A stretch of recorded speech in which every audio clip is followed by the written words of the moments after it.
यादव कथावाचक को ब्राह्मणों ने क्यों पीटा, और यही नहीं, चोटी काटकर सिर मुड़वाया, हारमोनियम तोड़ा तथा महिला के पैरों पर नाक रगड़वाई।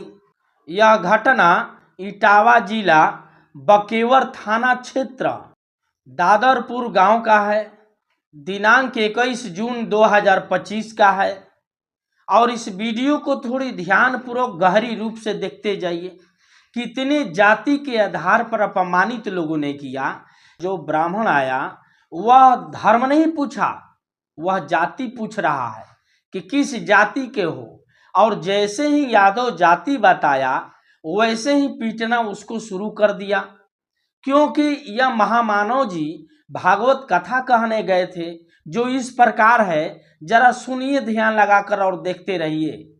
कथावाचक मुकुटमणि यादव और उनके सहयोगी संत सिंह यादव गांव में भागवत कथा करने गए थे। कथा के दौरान कुछ लोगों ने उनकी जाति पूछी, और जब पता चला यादव समुदाय से हैं तो उनके साथ मारपीट की गई और एक महिला के पैर छूकर नाक रगड़ने के लिए मजबूर किया गया। आरोप है कि यह हमला ब्राह्मण समुदाय के कुछ लोगों ने किया। पीड़ितों के अनुसार हमला उनकी यादव जाति के कारण हुआ। हमलावरों ने कथावाचकों के कथा करने के अधिकार पर सवाल उठाए और जातिगत आधार पर उन्हें अपमानित किया गया, जिसमें इटावा पुलिस ने 4 नामजद आरोपियों अतुल, मनीष, पप्पू बाबा और डीलर हैं। अब पहली बात आप जान लीजिए कि यादव जाति जो है यह शूद्र जाति के अंतर्गत आता है, शूद्र जाति के अंदर में है, और धर्म के अनुसार यादव जाति को अर्थात शूद्र को कथा कहने की अधिकार नहीं है। इसीलिए भागवत कथा कहने के दौरान वह ब्राह्मण लोगों ने जाति पूछी और पिटाई शुरू कर दिया, हारमोनियम तोड़ दिया, महिला के पैरों पर नाक रगड़वाई। आज भी सुधरिए, एक किताब दिया हुआ है, इस किताब को देख लीजिए। पिछड़ा वर्ग ही असली शूद्र है।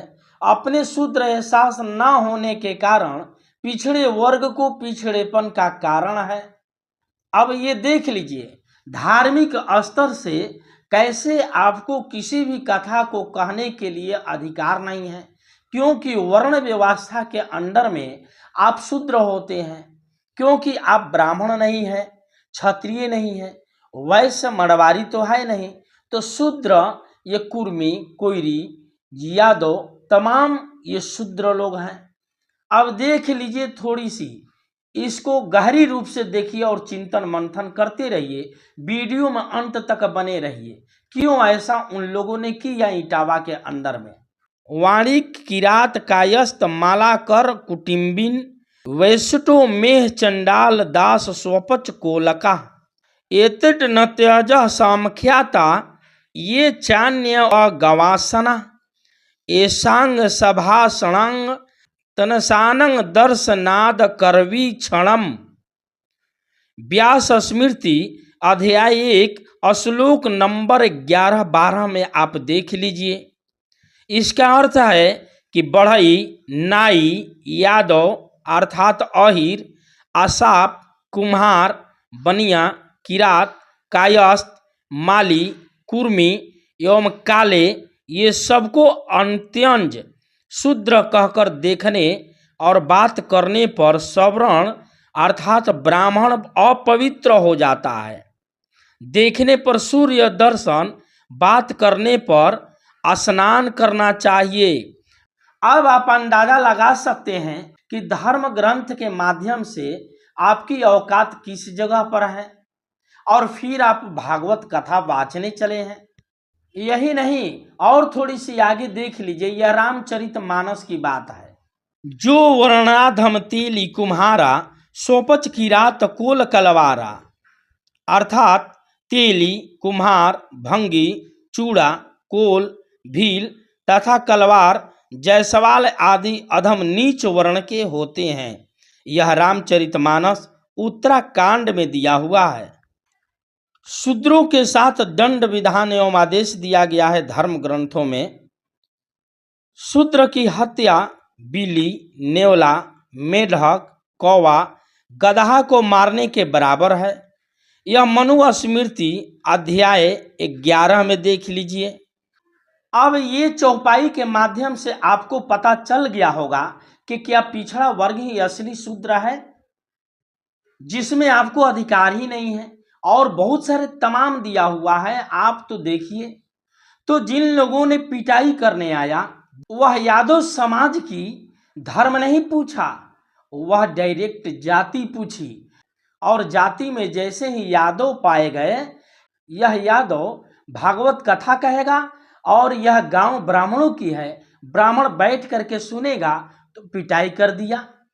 आज भी सीखनी चाहिए। आप किस जगह पर हैं, कौन सी दुनिया में जी रहे हैं, उसी जगह उत्तर प्रदेश कानपुर के रहने वाले इतिहास ललई सिंह यादव जी का पढ़ना चाहिए, जिनको उत्तरी भारत का पेरियार कही जाती है। आप ललई सिंह यादव जी का इतिहास पढ़ें, जिन्होंने सच्ची रामायण लिखा है। भारत देश की कहीं सबसे सर्वोत्तम और उत्तम ग्रंथ है तो भारतीय संविधान है, और उसके बाद में ललई सिंह यादव जी का सच्ची रामायण पढ़िए, तो आपको पता चल जाएगा कि हम यादव की औकात किस जगह पर है और क्यों इतना विरोध करते हैं। तो मित्रों, आज की ओबीसी, जिसको पिछड़ा अति पिछड़ा कही जाती है, तमाम शूद्र को कह रहे हैं, तमाम शेड्यूल कास्ट शेड्यूल ट्राइब्स को कही जा रही है, तमाम अति पिछड़ा पिछड़ा को कही जा रही है। अगर अपनी इतिहास जान करके और अपने महापुरुषों के रास्ते पर नहीं चलिएगा तो यही हाल होगी।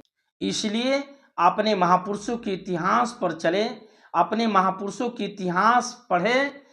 आप राष्ट्रपिता ज्योतिबा फुले के इतिहास पढ़े, आप ललई सिंह यादव जी जिन्होंने सच्ची रामायण लिखे उनकी इतिहास पढ़े, आप राष्ट्रमाता सावित्रीबाई फुले की इतिहास पढ़े, आप परम पूज्य बोधिसत्व बाबा साहब डॉक्टर भीमराव अंबेडकर साहब के इतिहास पढ़े, आप चक्रवर्ती सम्राट अशोक जी का इतिहास पढ़े, तथागत बुद्ध के शरण में जाए तभी कल्याण होगी, नहीं तो कहीं से कल्याण होने वाला नहीं है।